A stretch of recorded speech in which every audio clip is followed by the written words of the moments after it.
Hi everyone, welcome to Touch to Click.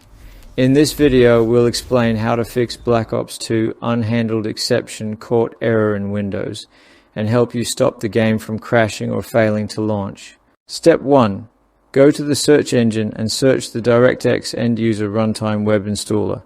Search this installer, click on it, and DirectX End User Runtime Web Installer window appears, and download the DirectX End User Runtime Web Installer. Step 2.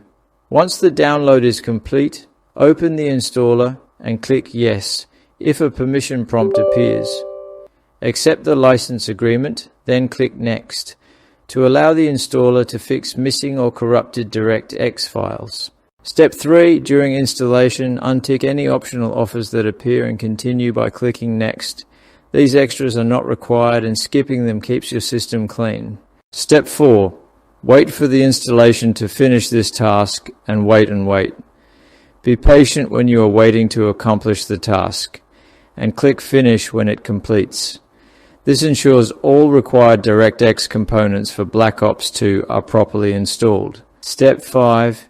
Now open the Start menu, type Add or Remove Programs, and click to open it.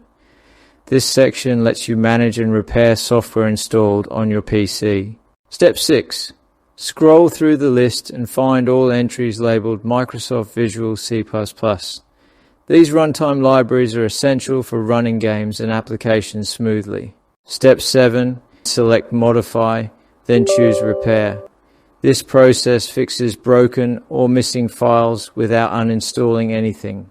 Step 8. Repeat the repair process for every Microsoft Visual C++ version listed, then restart your computer. Restarting applies the changes and often resolves the unhandled exception error completely.